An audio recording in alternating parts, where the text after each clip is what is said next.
कहानी की शुरुआत होती है एक यूट्यूबर पैको से, जो एक लाइव स्ट्रीम शुरू करता है। वो अपने यूट्यूब चैनल पर 7 लाख सब्सक्राइबर पूरे होने की खुशी मना रहा होता है। ये उसके लिए एक बहुत बड़ा मौका है और वो अपने फॉलोअर्स के साथ इसे शेयर करना चाहता है। इस खास मौके पर उसके साथ एक नई क्लासमेट भी लाइव में शामिल होती है, रूमी, जो एक ब्यूटी टिप्स यूट्यूबर है। वो मेकअप से जुड़े टिप्स और ट्रिक्स शेयर करती है और आज लाइव स्ट्रीम में एक मेकअप डेमो दिखाने वाली है। इसके लिए उन्होंने एक मॉडल बुलाया होता है और वो मॉडल है हमारा मुख्य किरदार हॉबिन। अब हॉबिन इस पूरी स्थिति से बेहद परेशान है। उसे ना तो मेकअप करवाना अच्छा लग रहा है और ना ही यह सब कैमरे के सामने सहना। उसे इन यूट्यूबर से सख्त नफरत है। वो मन ही मन सोचता है, ये लोग मेरी बेइज्जती करके पैसा कमा रहे हैं और मुझे एक भी रुपया नहीं देते। कम से कम थोड़ी कमाई का हिस्सा तो मिलना चाहिए। पैको को हॉबिन का ये रवैया पसंद नहीं आता। वो झुंझलाकर हॉबिन को याद दिलाता है कि वो यहाँ दर्शकों का मनोरंजन करने के लिए है, न कि शिकायतें करने के लिए। ऐसा कुछ कहकर पैको उसे टोकता है। फिर पैको अपने सब्सक्राइबर से कहता है कि वो एक नया पीसी गिव अवे में देने वाला है। वह चिल्लाकर ऐलान करता है कि एक लकी सब्सक्राइबर को मिलेगा ब्रांड न्यू पीसी। लेकिन हॉबिन को पता है कि यह सब झूठ है। स्ट्रीम अब खत्म होने वाली है। पैको दर्शकों को अलविदा कहता है और हॉबिन मजबूरी में एक बनावटी मुस्कान चेहरे पर लाता है ताकि कैमरे के सामने सब कुछ ठीक ठाक लगे। स्ट्रीम के बाद हॉबिन को सारा मेकअप हटाने में बड़ी मशक्कत करनी पड़ती है। वो थक चुका होता है, चिड़ा हुआ भी होता है। पैको असल में एक ट्रबल मेकर है, लेकिन उसका यूट्यूब चैनल बहुत बड़ा है, 7 लाख सब्सक्राइबर। वो नाम और पैसा तो कमा रहा है। पैको के ग्रेड्स बहुत खराब हैं, लेकिन उसे पैसे कमाने के तरीके अच्छी तरह से आते हैं। वही दूसरी ओर रूमी एक नई यूट्यूबर है, लेकिन फिर भी वो सिर्फ अपनी खूबसूरती के दम पर अच्छे पैसे कमा रही है। जब हॉबिन खुद की तुलना इन दोनों से करता है तो वो बहुत निराश और चिढ़ जाता है। वो थका-हारा क्लास में वापस लौटता है, लेकिन वहाँ उसका सामना होता है स्नैपर नाम के एक लड़के से। स्नैपर उससे गुस्से में है क्योंकि हॉबिन ने लाइव स्ट्रीम के दौरान मुस्कुराया नहीं था। स्नैपर गुस्से में आकर हॉबिन को बुरी तरह से कुचलता है क्योंकि उसके मुताबिक हॉबिन की वजह से पूरा लाइव ब्रॉडकास्ट खराब हो गया।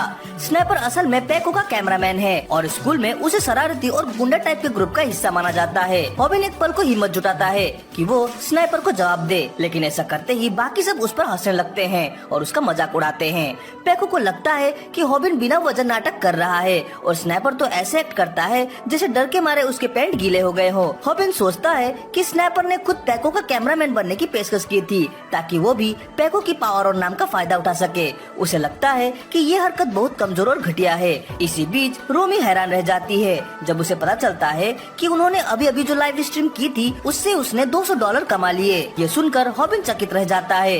वह सोचता है, हमने तो कुछ खास किया भी नहीं था, फिर भी इतने पैसे मिल गए। हालांकि उन्होंने लंच ब्रेक के दौरान बस थोड़ी देर के लिए लाइव स्ट्रीम की थी, फिर भी रोमी ने $200 कमा लिए थे। ये सब पैको की बदौलत हुआ था और रोमी उसे वादा करती है कि वो किसी न किसी दिन उसका ये एहसान जरूर चुकाएगी। इन सब बातों को देखकर हॉबिन के मन में एक आइडिया आता है, क्यों न मैं भी अपना एक नया यूट्यूब चैनल खोल लूं। उसे बहुत हैरानी होती है जब स्नाइपर भी ठीक उसी वक्त यही बात कहता है। स्नाइपर भी अब खुद यूट्यूबर बनना चाहता है। वो पैको से पूछता है कि चैनल से पैसे कैसे कमाए जाते हैं। पैको उसे समझाता है कि चूंकि वे लोग नाबालिग हैं, इसलिए वे सीधे अपने नाम से पैसे नहीं कमा सकते। उन्हें अपने माता पिता के बैंक अकाउंट की जरूरत पड़ेगी। लेकिन स्नाइपर एक बड़ी परेशानी बताता है, मैं पहले ही अपने माँ बाप का पैसा चुराते हुए पकड़ा गया हूँ, तो अब वो मुझे कभी भी अपना अकाउंट यूज करने नहीं देंगे। स्नाइपर को याद है कि हॉबिन की माँ बीमार है और अस्पताल में भर्ती है, तो वो ताना मारता है, तेरे पास तो अपनी माँ का अकाउंट है ना, वही यूज कर लेना। ये सुनकर सब लोग हंसने लगते हैं। स्नाइपर कितनी बदतमीजी से बात कर रहा है ये सबको साफ दिखता है, लेकिन हॉबिन चुपचाप सब सहता है। उसके मन में आता है,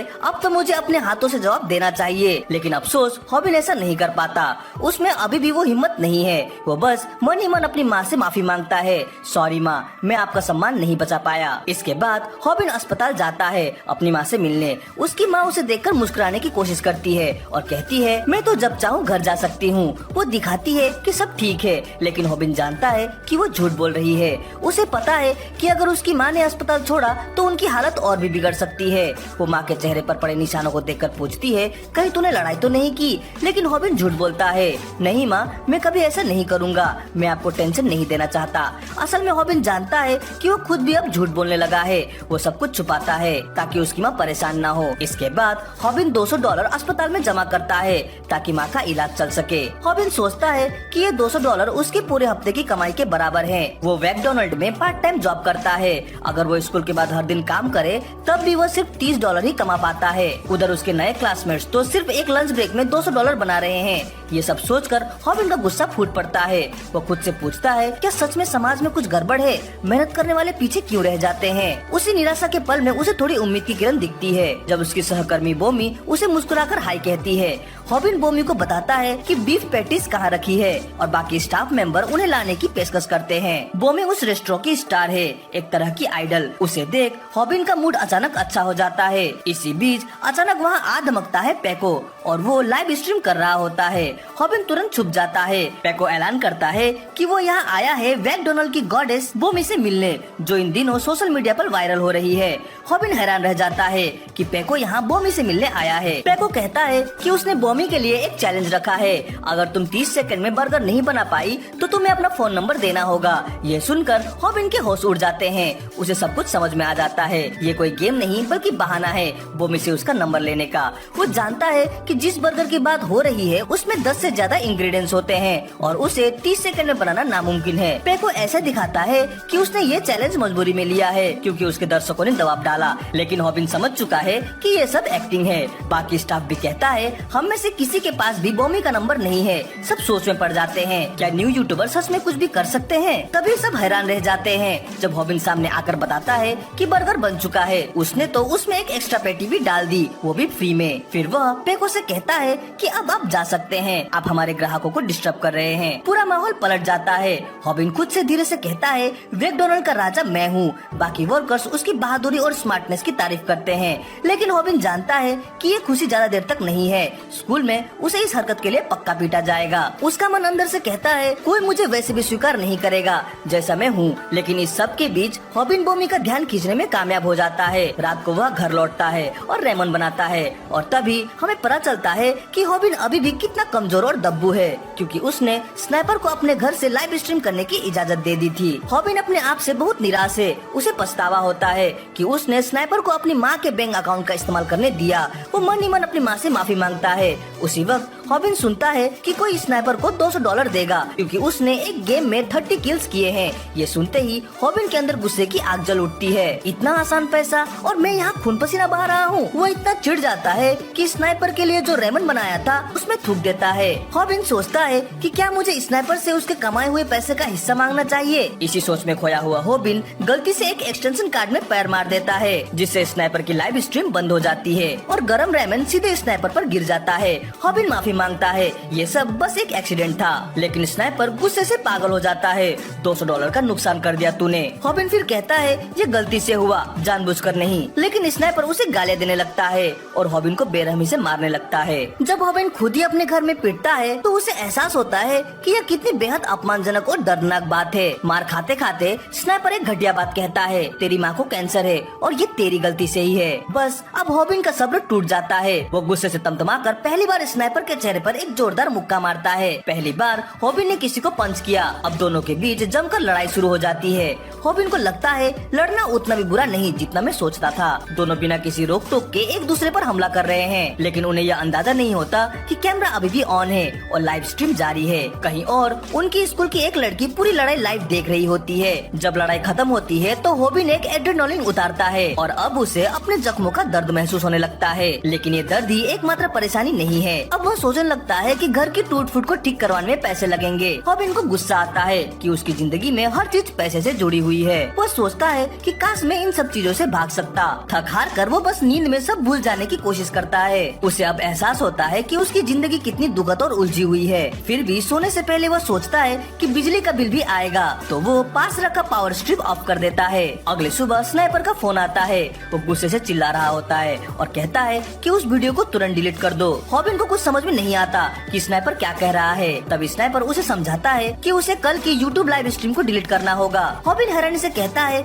लेकिन स्ट्रीम तो तभी बंद हो गई थी जब मैं केबल पर गिर गया था। पर तभी हॉबिन को याद आता है कि जिस केबल को उसने अनजाने में हटाया था वो सिर्फ मॉनिटर के लिए था, कंप्यूटर तो तब भी ऑन था। स्नाइपर घबरा जाता है और रोने लगता है। वो कहता है कि हमारी पूरी लड़ाई यूट्यूब में लाइव चली गई। मॉनिटर की स्क्रीन ब्लैक हो गई थी पर कैमरा चालू था और स्ट्रीम जारी थी। और तो और वो पूरी स्ट्रीम एक वीडियो में बदल गई। हॉबिन घबरा कर कहता है मैंने तो कुछ भी अपलोड नहीं किया। स्नाइपर समझाता है अगर लाइव स्ट्रीम के बीच में पीसी बंद हो जाए तो यूट्यूब खुद ब खुद पूरा वीडियो सेव कर लेता है। स्नाइपर खुद वो वीडियो डिलीट नहीं कर सकता क्योंकि वीडियो हॉबिन की माँ के अकाउंट पर है। स्नाइपर हॉबिन से पासवर्ड मांगता है पर हॉबिन इतना अधिक पैनिक कर जाता है कि कुछ भी जवाब नहीं दे पाता। हॉबिन जल्दबाजी में सब चेक करता है और उसे सच का सामना करना पड़ता है। ओह नो, सब कुछ सच है। उस वीडियो में अब तक 10,000 से ज्यादा कमेंट्स आ चुके हैं। वो सिर्फ यूट्यूब पर ही नहीं बल्कि बाकी सोशल मीडिया प्लेटफॉर्म पर भी वायरल हो चुका है। पूरी दुनिया अब उस वीडियो को देख चुकी है। हॉबिन को लगने लगता है कि ये बहुत भयानक है। पहले सिर्फ स्कूल में उसका मजाक उड़ता था, अब पूरी दुनिया उसका मजाक उड़ाएगी। वो वीडियो डिलीट करने ही वाला होता है ताकि मामला और न बिगड़े, लेकिन तभी उसकी नजर कुछ कमेंट्स पर पड़ती है। ये वीडियो तो पैसा कमाएगा, इतने व्यूज में तो हजारों डॉलर्स मिलेंगे। यूट्यूब हर व्यू पर आधा सेंट से थोड़ा ज्यादा पैसा देता है। तो हॉबिन झट से कैलकुलेशन करता है और जब रिजल्ट देखता है तो हक्का बक्का रह जाता है। 10 मिलियन व्यूज, इसका मतलब है करीब $6,000। अगले दिन स्कूल में सभी स्टूडेंट्स उस फाइट की वीडियो पर हंस रहे होते हैं। स्नाइपर जैसे ही स्कूल आता है उसे एक नजर में ही पता चल जाता है कि सबने वीडियो देख लिया है। वो गुस्से से फट जाता है। मैंने तो पैको के पीछे लगकर अपनी पॉपुलैरिटी बनाने में पूरी मेहनत की थी और अब एक वीडियो ने सब कुछ बर्बाद कर दिया। पूरा स्कूल अब उसका मजाक बना रहा है। स्नाइपर हार मानने को तैयार नहीं है। वो सोचता है कि अगर उसने किसी कमजोर लड़के को पीटा तो शायद स्कूल में फिर से उसका डर बैठ जाएगा। वो आत्मविश्वास से भरे हुए एक लड़के को थप्पड़ मारता है, लेकिन इस बार सब बैकफायर कर जाता है। वो लड़का उल्टा स्नाइपर को ही पीटना शुरू कर देता है। स्नाइपर घबराकर चिल्लाता है, पैको बचा लो यार। पर पैको अब बिल्कुल ध्यान नहीं देता, उसे कोई परवाह नहीं। स्नाइपर ने अब तक जिंदगी में सबको नीचा दिखाने और आगे बढ़ने की कोशिश की थी, लेकिन अब पूरी दुनिया उसे जोकर समझ रही है। उसकी रेपुटेशन पूरी तरह से तबाह हो चुकी है। इसी बीच अस्पताल में हॉबिन को $800 का मेडिकल बिल थमाया जाता है। वो पहले तो चौंकता है, लेकिन फिर मुस्कुराते हुए पूरा पेमेंट कर देता है। अब ये कोई बड़ी बात नहीं है मेरे लिए। उसके चेहरे पर एक नया आत्मविश्वास झलकता है। एक वीडियो ने उसकी जिंदगी बदल दी है। हॉबिन अब सिर्फ एक डरे सहमे लड़के से ज्यादा बन चुका है। अब हॉबिन जानता है कि उसे वीडियो से $6,000 से भी अधिक ज्यादा मिलने वाले हैं। तभी स्नाइपर आता है और सीधे उसके मुंह पर एक थप्पड़ मारता है। स्नाइपर गुस्से में कहता है, अब मैं स्कूल का मजाक बन गया हूँ और तुमसे मेरी हिस्सेदारी चाहिए। हॉबिन साफ मना कर देता है तो दोनों के बीच फिर से लड़ाई शुरू हो जाती है। हॉबिन पहले भी स्नाइपर से लड़ चुका है, इसलिए अब उसे डर नहीं लगता। लड़ाई के बाद हॉबिन स्नाइपर को बेहतर महसूस कराने की कोशिश करता है, लेकिन फिर भी वो उसे पैसे देने से मना कर देता है। तभी स्नाइपर खुलासा करता है कि उसने उनकी लड़ाई को रिकॉर्ड किया था। उसने ये सारा कुछ प्लान करके किया था और अपनी शानदार कैमरा एंगल स्किल को छुपा कर दिखाया था। हॉबिन डर जाता है कि स्नाइपर वीडियो को खुद अपलोड करने वाला है, लेकिन स्नाइपर उसे बताता है कि कोई भी वही पुराना कंटेंट नहीं देखेगा। लोग ये कहेंगे कि यह वीडियो स्टेज था और फिर उन्हें इस पर गाली देंगे। स्नाइपर फाइट करने नहीं आया था, वो हॉबिन से सिर्फ एक बात करने आया था, तुम मेरे साथ क्यों नहीं जुड़ते, मैं तुम्हें और ज्यादा पैसे बनाकर दे सकता हूँ। हॉबिन हैरान हो जाता है और सोचता है क्या वाकई में मैं भी पैसा कमा सकता हूँ जो ये लोग कमा रहे हैं। ये पल हॉबिन के लिए बहुत बड़ा मोड़ साबित होता है। अब वो सोचता है कि क्या वो अपना रास्ता बदलने का फैसला करेगा। स्नाइपर बताता है कि वो पैको का पहले का प्रोड्यूसर है, इसलिए वो हॉबिन के लिए भी वही कर सकता है। स्नाइपर जानता है कि हॉबिन को वीडियो से बहुत अधिक पैसा नहीं मिले हैं और वो समझाता है कि यूट्यूब पर मोनेटाइजेशन पाने के लिए उसे बहुत सारे कॉम्प्लेक्स काम करने होंगे, जैसे कि स्क्रीनिंग आदि। लेकिन ये सारी बातें हॉबिन के लिए समझना बहुत मुश्किल हो जाती है। स्नाइपर उसे सवालों से घेर कर ये बताता है कि कौन वीडियो बनाएगा और कौन एडिट करेगा। स्नाइपर ये भी बताता है कि पैको बड़ा सिर्फ अपनी योजना और कैमरे के काम की वजह से बन पाया। स्नाइपर हॉबिन को बताता है कि वो उसका प्रोड्यूसर बन सकता है और हॉबिन को सिर्फ वहाँ आना होगा। वो हॉबिन से कहता है, मुझ पर भरोसा करो, हम साथ में पैसा बना सकते हैं। हॉबिन सोचता है कि अगर सच में पैसे बना पाए तो, लेकिन स्नाइपर असल में एक बहुत बड़ा चालबाज रणनीतिकार है। वो जानता है कि अब हॉबिन उसके हाथों में है। वो सिर्फ हॉबिन को अपनी योजना का हिस्सा बनाकर अपना ही फायदा उठाना चाहता है ताकि वह फिर से स्कूल में अपनी पोजीशन को मजबूत कर सके। हॉबिन यह जानना चाहता है कि पैसे का बंटवारा कैसे होगा, तो स्नाइपर समझाता है कि वो सब कुछ मैनेज करेगा। वो कहता है कि हम अब दोस्त हैं, मैं 90% लूंगा और तुम 10%। दोनों हाथ मिलाने के लिए तैयार होते हैं, लेकिन स्नाइपर यह सोचता है कि हॉबिन सारा कठिन काम करेगा और वो आराम से ऊपर चढ़ जाएगा। लेकिन हॉबिन इतना बेवकूफ नहीं है। वो स्नाइपर के प्रस्ताव को इनकार कर देता है और याद दिलाता है कि वे दोस्त नहीं है। स्नाइपर समझ जाता है कि बिना हॉबिन के उसका प्लान कुछ भी नहीं है, तो वो 50-50% डील का प्रस्ताव देता है, लेकिन हॉबिन फिर भी इसे इनकार कर देता है, यह कहते हुए कि वो बर्गर पलटने से बेहतर होगा। स्नाइपर घबरा कर फिर 10% लेने का प्रस्ताव देता है और हॉबिन बाकी 90% रख सकता है। हॉबिन अब डील स्वीकार कर लेता है और उत्सुकता से स्नाइपर के नए कंटेंट आइडिया का इंतजार करता है। स्नाइपर गुस्से गुस्से में आता है कि हॉबिन उतना भी बेवकूफ नहीं है जितना उसने सोचा था, लेकिन फिर भी वो खुश है कि डील हो गई। फिर अचानक स्नाइपर यह चौंकाने वाला बात बताता है, उसका नया कंटेंट असल वक्त में बुली करने वाले को काउंटर करना होगा। इस मोड़ पर हॉबिन नई चुनौतियों का सामना करने के लिए तैयार हो जाता है। स्कूल में पेको ने हॉबिन और स्पेंसर को अपने लाइव स्ट्रीम पर बुला लिया, लेकिन हॉबिन को साफ समझ में आ गया कि पेको बस उनके वायरल फाइटिंग वीडियो से पॉपुलैरिटी बटोरना चाहता है। पेको उन्हें मजबूर करता है कि वे उसके दर्शकों का अभिवादन करे जैसा उसने प्लान किया था। वो हॉबिन और स्पेंसर को खुद को बुली किए गए लड़के कहकर इंट्रोड्यूस करता है, लेकिन असल में हमारे लड़कों की अपनी एक गुप्त योजना है। स्पेंसर चाहता है कि हॉबिन पहल करे, लेकिन हॉबिन अभी भी तैयार नहीं है। तभी पेको अपने सब्सक्राइबर को एक फ्री पीसी देने का वादा करता है, पर हॉबिन सबके सामने कह देता है कि पेको झूठ बोल रहा है, उसका गिव अवे स्कैम है और वो कैमरे के सामने बस अच्छा बनने का नाटक कर रहा है। हॉबिन लाइव स्ट्रीम पर सबको बताता है कि असल में पेको बहुत ही घटिया इंसान है और वो जो चोटें उसे लगी है वो पेको ने ही दी है। हॉबिन यह भी कहता है कि वो अपने चैनल पर पेको की सारी बुरी हरकतों का खुलासा करेगा। उसे पता है कि इसके लिए उसे भारी कीमत चुकानी पड़ेगी, लेकिन वैसे भी उसे स्कूल में हर दिन पीटा जाता है, तो अब कम से कम पैसे तो मिलेंगे। वही रहस्य में लड़की सोचती है कि कुछ नया नहीं हो रहा है, लेकिन उसकी दिलचस्पी तब बढ़ जाती है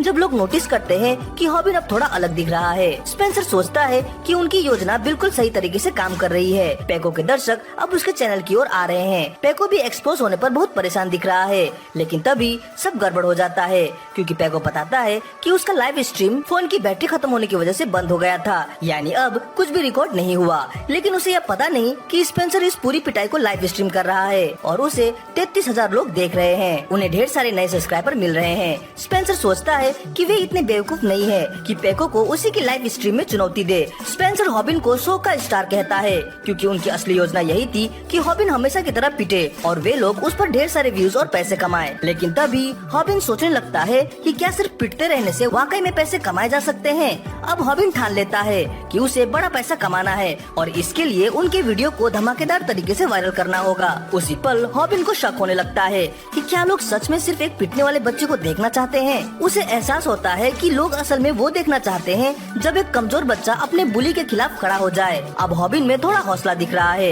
लेकिन ये बात पेको को गुस्सा दिला देती है। स्पेंसर सोचता है अगर हॉबिन चुपचाप पिट जाता तो यह सब जल्दी खत्म हो जाता, और अब वो सोचता है कि ये हिम्मत हॉबिन में अचानक कहां से आई। हॉबिन को तब सच्चाई का एहसास होता है जब वो देखता है कि पेको उससे कितना बड़ा और ताकतवर है। दोनों हाई स्कूल में हैं, लेकिन पेको के शरीर पर भारी मांसपेशियां हैं, जबकि हॉबिन उसके मुकाबले एक सूखी लकड़ी जैसा है। हॉबिन एक पल के लिए माफी मांगने की सोचता है, लेकिन तभी पेको उसे गाली देता है और यहाँ तक कहता है कि उसकी वजह से उसकी माँ को कैंसर हुआ है। ये सुन हॉबिन गुस्से से भर जाता है। कोई उसकी माँ के बारे में ऐसी बात करे ये वो बर्दाश्त नहीं कर सकता। सब हैरान रह जाते हैं जब हॉबिन पलटकर हमला करता है, लेकिन फिर भी चैट में लोग उसकी हालत देखकर हंसते हैं क्योंकि हॉबिन पेको को 1 इंच भी नहीं हिला पाता। पेको उसकी हालत और भी ज्यादा खराब कर देता है। वो कहता है कि हॉबिन को अस्पताल में उसकी माँ के बगल वाले बेड में पहुँचा देगा और फिर वो हॉबिन को जोर से पटक देता है। सभी लोग फिर से हॉबिन का मजाक उड़ाते हैं और हॉबिन समझता है कि फाइट में वजन बहुत बड़ी बात होती है। स्पेंसर के साथ उसकी लड़ाई तो बस बच्चों का खेल थी, असल लड़ाई तो अब हो रही है। हॉबिन सोचता है कि अब सब खत्म हो गया है, लेकिन पेको फिर से उसे मारने की तैयारी करता है। उसी वक्त क्लास का एक लड़का जो हमेशा सोता रहता है पेको से कहता है कि थोड़ा धीरे रहो। पेको उसे कहता है अगर नींद आ रही है तो जाकर सो जा, लेकिन जैसे ही वो लड़का उसे घूर कर देखता है पेको डर जाता है। उस लड़के का नाम किम है और वो एमएमए की दुनिया का उभरता हुआ सितारा है। पेको पीछे हट जाता है और हॉबिन हैरान रह जाता है। सिर्फ कुछ शब्दों से किम ने पूरी क्लास को शांत कर दिया। हॉबिन समझता है कि किम उस दुनिया का आदमी है जो उसके लिए एकदम अनजान है, एक ऐसी दुनिया जिसका वो बस सपना ही देख सकता था। किम फिर से सो जाता है और पेको क्लास छोड़कर चला जाता है। स्पेंसर सोचता है कि हॉबिन ने तो आज कुछ कूल काम कर दिया। भले ही ऐसा लग रहा हो कि हॉबिन लड़ाई हार गया, लेकिन उसे कुछ और नए फैंस मिल गए जो कमेंट्स में उसका हौसला बढ़ा रहे हैं। उधर उसी रात पेको अपने घर पहुंचता है और राहत की सांस लेता है। उसे लगता है कि अच्छा हुआ उसका फोन समय पर बंद हो गया और हॉबिन उसे एक्सपोज नहीं कर पाया। लेकिन तभी उसे झटका लगता है। उसके पास ढेर सारे मैसेज आते हैं जिनमें लिखा है कि उसकी असली शक्ल सबके सामने आ गई है। बाद में पता चलता है कि हॉबिन बहुत खुश है। भले ही पेको ने उसे शारीरिक रूप से पीटा, लेकिन हॉबिन ने उसे वहीं चोट पहुंचाई जहां सबसे ज्यादा दर्द होता है, उसकी इमेज पर। हॉबिन की पिटाई वाला वीडियो पूरे इंटरनेट पर बुरी तरह से वायरल हो गया। पेको ने बाद में अपने स्ट्रीम में माफी मांगी, लेकिन उससे बहुत बड़ी गलती हो गई। उसे लगा कि स्ट्रीम बंद हो चुकी देती है और उसने कह दिया, मेरे बेवकूफ दर्शक तो मेरी कोई भी बात मान लेते हैं। यहीं से उसकी बर्बादी शुरू हो गई। लोग उसकी फेक और स्क्रिप्टेड वीडियो को ढूंढ ढूंढ कर एक्सपोज करने लगे। हालात इतने खराब हो गए कि किसी ने तो एक वेबसाइट बना दी जिसमें पैको के सब्सक्राइबर घटते हुए लाइव दिखते थे। अब पैको बीते समय की बात बन गया, लेकिन हॉबिन ने उसकी जगह ले ली। एक दिन स्पेंसर ऐलान करता है कि अब से उनका मेन कंटेंट फाइट्स होगी, लेकिन अब एक और दिक्कत सामने आती है। यूट्यूब व्यूज से नहीं बल्कि एड्स से पैसे देता है और इसके लिए वीडियो कम से कम 3 मिनट का होना चाहिए। लेकिन हॉबिन 1 मिनट से ज्यादा फाइट में टिक नहीं पाता। अगर हॉबिन 3 मिनट तक नहीं लड़ पाया तो उसका यूट्यूब करियर वहीं खत्म हो जाएगा। उसी रात हॉबिन इंटरनेट पर सर्च करता है अच्छी फाइट कैसे करे। किसी ने जवाब दिया सालों की ट्रेनिंग से, लेकिन हॉबिन के पास इतने साल नहीं है। हॉबिन इंटरनेट पर अलग अलग मार्शल आर्ट्स के बारे में खोजता है, लेकिन हर एक बहुत मुश्किल लगता है। तभी वो हाउ टू फाइट गलती से गलत स्पेलिंग में टाइप करता है। लेकिन हैरानी की बात ये होती है कि उसे उसी नाम से यूट्यूब चैनल मिल जाता है। उस चैनल पर कोई सब्सक्राइबर नहीं है, लेकिन हॉबिन चौंक जाता है कि उस पर बहुत सारे वीडियोस पहले से ही अपलोड हैं। हॉबिन एक वीडियो प्ले करता है और उसमें एक अजीब सा पक्षी जैसा नकाब पहने आदमी दिखाई देता है जो खुद को सामदाग कहता है। सामदाग बताता है कि लड़ाई जीतने का पहला स्टेप है कभी भी ज्यादा उत्तेजित मत हो। अगर कोई फाइटर अपना गुस्सा कंट्रोल नहीं कर पाया तो वह मुठ्ठियां नहीं अपनी भावनाएं चला रहा होता है। इसके उलट अगर कोई अपने दुश्मन को उत्तेजित कर दे तो उसे फाइट में फायदा मिल जाता है। सामदाग एक खास तकनीक भी सिखाता है जिसमें कोई फाइटर चोट खाए बिना पिटाई झेल सकता है। हॉबिन ये सुनकर हैरान हो जाता है। वो वीडियोस देखता है लेकिन उसे सब कुछ बहुत आसान लग रहा है, इसलिए उसे लगता है कि ये सब बस व्यूज बटोरने के लिए एक झूठ है और फिर वो सोने चला जाता है। अगले दिन हॉबिन अपनी मैकडॉनल्ड की नौकरी छोड़ देता है। उसे लगता है कि वहाँ काम करने से उसकी माँ के इलाज का खर्च नहीं उठेगा और उसे जल्दी पैसे कमाने हैं। उसके साथी कर्मचारी बात कर रहे होते हैं कि वो पैको को एक्सपोज करने वाला लड़का नौकरी छोड़ रहा है और बॉमी ये सब सुन लेती है। हॉबिन का बॉस मजाक में कहता है कि वो भी अब हॉबिन की तरह फेमस बनने के लिए अपना चैनल शुरू करेगा, लेकिन हॉबिन उसे एक ऐसा डरा देने वाला लुक देता है कि वो चुप हो जाता है। तभी बॉमी वहाँ आती है और सबको चौंकाते हुए हॉबिन को थैंक यू बोलती है कि उसने पैको की असली सच्चाई दुनिया के सामने लाई और फिर वो सबके सामने हॉबिन से उसका फोन नंबर मांग लेती है, जिससे सबकी आंखें फटी की फटी रह जाती है। अब क्योंकि बॉमी और हॉबिन साथ में काम नहीं करेंगे, वो चाहती है कि दोनों संपर्क में बने रहे। हॉबिन तुरंत उसके नंबर का इस्तेमाल करता है और क्लास में ही उसे मैसेज करना शुरू कर देता है। हालांकि उसके मन में शक भी उठता है कि कहीं वो उसे ठग तो नहीं रही। वो उसे मजाक में कहता है, ठीक है मेरे सारे पैसे ले लो, लेकिन बॉमी को लगता है कि हॉबिन बस मजाक किया है और हंसी मजाक कर रहा है। उसी वक्त स्पेंसर आता है और बताता है कि 2 ही वीडियो में उसका 1 लाख सब्सक्राइबर तक पहुंचना बहुत ही दुर्लभ बात है। बड़े बड़े सेलिब्रिटीज भी ये नहीं कर पाते। लेकिन स्पेंसर असल में ये जानना चाहता है कि क्या हॉबिन ने ऐसा कोई तरीका निकाला है जिससे उसकी फाइट 3 मिनट तक चल सके। हॉबिन कहता है कि नहीं, अब तक कोई हल नहीं मिला। स्पेंसर उसे याद दिलाता है कि वो अभी फेमस है और ये मौका हाथ से नहीं जाने देना चाहिए। लेकिन हॉबिन सोचता है कि फेमस होना हमेशा अच्छा नहीं होता। तभी उसे अपनी सोच गलत लगती है क्योंकि रीर वहाँ आ जाती है और उसे एक लाइव स्ट्रीम में शामिल होने को कहती है। हॉबिन खुशी से मान जाता है और कहता है फेमस होना तो मजेदार है। बाकी लड़के थोड़े शक में हैं, लेकिन शुरू में समझाती है कि उसके व्यूअर्स लगातार हॉबिन को देखने का डिमांड कर रहे हैं। रीर हॉबिन को लाइव स्ट्रीम करने के लिए मना लेती है, लेकिन हॉबिन अपने दोस्त स्पेंसर की तरफ देखता है क्योंकि टीम का स्ट्रेटेजिस्ट वही है। लेकिन स्पेंसर का खुद का दिमाग भी थोड़ा डगमगा गया है। वो बस कहता है कि रीर किसी दोस्त को साथ ले आए ताकि वो लोग डबल डेट पर जा सके। तभी माहौल में टेंशन छा जाती है क्योंकि पैको गुस्से में वहाँ पहुँचता है। वो हॉबिन से नाराज है क्योंकि हॉबिन ने उसका पूरा यूट्यूब चैनल बर्बाद कर दिया। उसी वक्त हॉबिन को सामदाग की वीडियो याद आती है जिसमें बताया गया था कि सबसे आसान दुश्मन वही होता है जो गुस्से में हो। पैको तो पूरी तरह से भड़का हुआ है, इसलिए हॉबिन अगले स्टेप के लिए तैयार हो जाता है जिसमें उसे मारा जाएगा, लेकिन चोट नहीं लगेगी। लेकिन पैको का मुक्का रुक जाता है क्योंकि स्पेंसर कैमरा लेकर सब रिकॉर्ड कर रहा होता है। स्पेंसर धमकी देता है अगर पैको ने कुछ किया तो वो वीडियो अपलोड कर देगा। पैको गुस्से से बोलता है कि वो इसका बदला जरूर लेगा और वहाँ से चला जाता है। रीर डरती है कि कहीं वो भी इस ड्रामे का हिस्सा ना बन जाए, लेकिन पैको बस निकल जाता है। स्पेंसर रिलैक्स करता है और कहता है अब तो थैंक यू बोलो। लेकिन हॉबिन हैरान है कि सब कुछ बिल्कुल वैसा ही हुआ जैसा सामदाग की वीडियो में बताया गया था। हॉबिन सोचता है कि फाइटिंग को चैनल का थीम रखना कितना मुश्किल है। हर बार बदमाशों से लड़ते रहना तो मुमकिन नहीं है, लेकिन किसी हल के बारे में सोचने की जगह हॉबिन बस बॉमी को मैसेज करने में लगता है।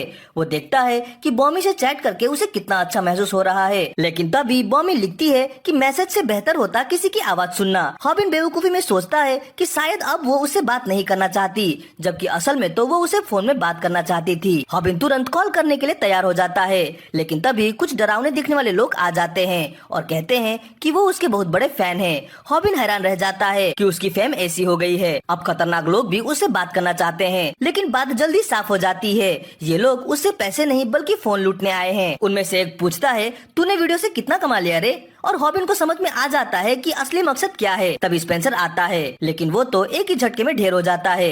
हॉबिन मायूस हो जाता है ये देखकर कि स्पेंसर की कोई फाइटिंग स्किल नहीं है। वो गुंडा हॉबिन का फोन छीन लेता है और कहता है कि यूट्यूब वीडियो बनाते रहना, मैं फिर लूटने आऊंगा। हॉबिन का चेहरा उतर जाता है क्योंकि उसी फोन में बॉमी का नंबर था। वो कहता है, मेरी जगह स्पेंसर का फोन ले लो यार। हॉबिन कहता है कि उन्हें पुलिस को बुलाना चाहिए, लेकिन स्पेंसर उसे पागल कहता है क्योंकि उसके पास एक बेहतर आइडिया है। स्पेंसर बताता है कि वो पूरी लूट की घटना लाइव स्ट्रीम कर रहा था। अब हॉबिन के फैंस उसे चीयर्स कर रहे हैं और स्पेंसर बताता है कि वो गुंडे इस इलाके में पहले से ही फेमस हैं, इसीलिए उन पर पलटवार करना व्यूज के लिए सोना साबित होगा। हॉबिन सोचता है कि कहीं फिर से लोग उसकी पिटाई तो नहीं देखना चाहते, लेकिन वो उस ख्याल को छोड़ता है और कहता है कि चलो अब लाइव स्ट्रीम शुरू करते हैं। हॉबिन उन दो लुटेरों से कैरियोके में मिलता है। हॉबिन को याद आता है सैम डैग की वीडियो में उसने सिखाया था कि सामने वाले का मजबूत डोमिनेंट हाथ को कैसे पहचाना जाए। ये लड़का दायां हाथ वाला है क्योंकि वो माइक उसी हाथ से पकड़े हुए है। सैम डैग ने सिखाया था कि अगर सामने वाला दायां हाथ वाला हो तो उसके बाएं तरफ खड़ा होना चाहिए ताकि उसके लिए घूसा मारना आसान हो जाए। हॉबिन सोचता है कि अगर उसे वैसे भी घूसा लगने ही वाला है तो क्यों ना सैम डैग की तरकीब भी आजमा ली जाए। सैम डैग ने कहा था कि अगर कोई इंसान पंच से सही तरह से नहीं बच सकता तो वो किसी और तरीके से रिएक्ट कर सकता है। हॉबिन को दाएं हाथ से आ रहा पंच साफ दिखाई दे रहा था, इसलिए वो सबको चौंका देता है जब वो कैसे घूसा खाए बिना चोट खाए वाली तकनीक इस्तेमाल करता है। हैरानी की बात ये है कि हॉबिन को चोट नहीं लगती। सैम डैग समझाता है कि पंच सबसे ज्यादा ताकतवर तभी होता है जब वो अपने टारगेट तक पूरी तरह से पहुंच जाता है। इसका मतलब है कि अगर कोई व्यक्ति उस पंच से पहले ही मूव कर जाए तो उसे ज्यादा चोट नहीं लगेगी। सैम डैग ने यह भी सिखाया था कि हेडबट कैसे किया जाए, ठुड्डी अंदर खींचकर। हॉबिन को हैरानी होती है कि उसे चोट नहीं लगी, लेकिन उसे समझ नहीं आता कि अब आगे क्या करे। वो गुंडा उसे मसोचिस्ट बुलाता है और फिर से हमला करता है, लेकिन हॉबिन को लगता है कि वो थोड़ा धीमा रिएक्ट कर गया। सौभाग्य से सैम डैग ने इस पल के लिए भी सलाह दी थी। सामान्य लोगों के लिए हर पंच पर सही रिएक्ट करना बहुत मुश्किल होता है, लेकिन उतना ही मुश्किल होता है हर पंच को सही से मार पाना। गुंडे का पंच चौंकाने वाला तरीके से चूक जाता है क्योंकि सैम डैग ने सिखाया था कि एक लगातार मूव कर रहे इंसान को मारना आम लोगों के लिए बहुत मुश्किल होता है। इस बॉक्सिंग तकनीक को वीविंग कहा जाता है। जब तक हॉबिन लगातार कोशिश करता रहेगा और अपने सिर से सामने वाले के घूसे को मारने की नाकाम कोशिश करता रहेगा, तब तक उसके विरोधी को ऐसा लगेगा जैसे वो कोई बेहतरीन वीविंग स्किल वाला बॉक्सर हो। सैम डैग ने ये भी सिखाया था कि अगर कोई अपने ध्यान को सिर्फ सामने वाले की मुट्ठी पर केंद्रित कर दे तो उसे उस गुस्से का डर भी खत्म हो जाएगा और जब सामने वाला गुस्से में आएगा तो वो और ज्यादा पंच मिस करेगा। इसके अलावे अगर पंच लग भी जाए तो हॉबिन को कोई दर्द नहीं होगा क्योंकि उसने बिना चोट खाए घूसा खाने वाली तकनीक सीख रखी है। सैम डैग ने अपनी वीडियो में गर्व से यह भी बताया था कि इस स्टेज पर पहुंचने के बाद हॉबिन को अब लड़ाई से डर नहीं लगेगा और वही हो रहा है। अब पहले से ज्यादा आत्मविश्वास से भरा हुआ हॉबिन उस गुंडे से कहता है कि उसका फोन वापस दे दे ताकि वो बॉमी को जवाब दे सके। गुंडे को बॉमी का कुछ पता नहीं तो वो फिर हमला करता है, लेकिन हॉबिन बस सैम डैग की तकनीकों का इस्तेमाल करता रहता है। वो बार बार अपने सिर से सामने वाले के पंच पर वार करता है, लेकिन देखने वाले को लगता है कि जैसे वो खुद ही पंच मरवाने दे रहा है। गुंडा हैरान है कि हॉबिन पंचों से क्यों नहीं बच रहा। हॉबिन की लाइव स्ट्रीम का चैट पागल हो जाता है, सभी उसे चीयर कर रहे हैं। हॉबिन का आत्मविश्वास और बढ़ता जा रहा है, लेकिन उसे अफसोस है कि काश उसने सैम डैग की और वीडियो देखी होती। उसने तो बस बिना चोट खाए घुसा खाने वाली वीडियो देखी थी। उसके पास अब और कोई तकनीक नहीं है। स्पेंसर भी ध्यान से देख रहा होता है, लेकिन सोचता है कि ये हालात थोड़े खराब हैं। ये लड़ाई बहुत धीरे चल रही है। दोनों लड़ाके बस एक दूसरे को थका रहे हैं और दर्शक बोर हो रहे हैं। स्पेंसर को लंबे फाइट्स चाहिए थे, लेकिन लोग बोर हो जाते हैं अगर वो बहुत लंबी हो जाए। वो लड़ाई को रोकने का सोचता है, लेकिन तभी उसे एक व्यूअर का मैसेज दिखता है। उस व्यूअर का नाम डिंग डिंग होता है, वही जिसने सबसे पहले किम को एक MMA स्टार के रूप में पहचाना था और ऐसा लगता है कि उसे मार्शल आर्ट्स की अच्छी जानकारी है। डिंग का कमेंट अब कहता है कि हॉबिन ये लड़ाई जीत जाएगा। बाकी सब चैट में कह रहे हैं कि हॉबिन तो बस पीट ही रहा है, लेकिन डिंग सबको अमेच्योर कहता है। डिंग समझाता है कि उस गुंडे को अभी तक एहसास नहीं हुआ है क्योंकि उसके शरीर में एड्रेनालिन का असर है, लेकिन उसकी मुट्ठियां अब बहुत मुसीबत में हैं। चैट के लोग पागल हो जाते हैं जब उन्हें दिखता है कि वाकई कुछ गड़बड़ है और गुंडा समझ नहीं पाता कि उसकी मुट्ठियों को क्या हो रहा है। डिंग बताता है कि पंचिंग बैग को ज्यादा देर तक मारने से मुट्ठियां सूज जाती है, लेकिन ये गुंडा तो जोश में आकर हॉबिन के पत्थर जैसे सख्त माथे को बार बार मारता रहा। अब जब उसका एड्रेनालिन कम हो जाता है तो उसे जोर का दर्द महसूस होता है, ठीक वैसे ही जैसे डिंग ने पहले ही कहा था। अब वो लड़ नहीं सकता और ये लड़ाई यहीं खत्म हो जाती है। स्पेंसर हैरान रह जाता है कि हॉबिन वाकई जीत गया। हालांकि हॉबिन का चेहरा एकदम खराब हालत में है, तो स्पेंसर को डर है कि कहीं उसकी हॉस्पिटल की बिल वीडियो की कमाई से ज्यादा न हो जाए। लेकिन फिर भी वो सोचता है कि चलो इन्वेस्टमेंट ही सही। इस फाइट से बहुत सारे फॉलोअर्स तो मिल गए। वहीं दूसरी ओर हॉबिन सिर्फ इस बात में खोया है कि बोमी उसे जवाब देगी या नहीं। लाइव स्ट्रीम खत्म होती है और हॉबिन बताता है कि उस फाइट वीडियो को एक हफ्ते में 1 मिलियन से ज्यादा व्यूज मिले। उसके चैनल का नाम अब वायरल हिट है और उस पर कुल 4 वीडियोस हैं, जिनके टोटल व्यूज 25 मिलियन हो चुके हैं। इसके अलावा उन्हें पहली बार पेमेंट मिलती है करीब $1,13,000 की। हालांकि प्रति व्यू सिर्फ आधा पैसा मिला, जो बहुत कम है। लेकिन स्पेंसर समझाता है कि उन्हें पहले यूट्यूब से अप्रूव लेना पड़ा और फिर वीडियो पर एड्स चालू करने में टाइम लग गया। पहली पेमेंट के हिसाब से ये काफी अच्छा था और हॉबिन अब और भी ज्यादा मोटिवेट हो जाता है। उसे लगता है कि अब उनके वीडियो और भी ज्यादा सेंसेशनल और हिंसक होने चाहिए। लेकिन स्पेंसर उसे सावधान करता है कि अभी तक उनकी किस्मत अच्छी रही है कि उन्हें येलो मार्क नहीं मिला है। येलो मार्क यानी वीडियो डिमोनेटाइज हो गया। इसका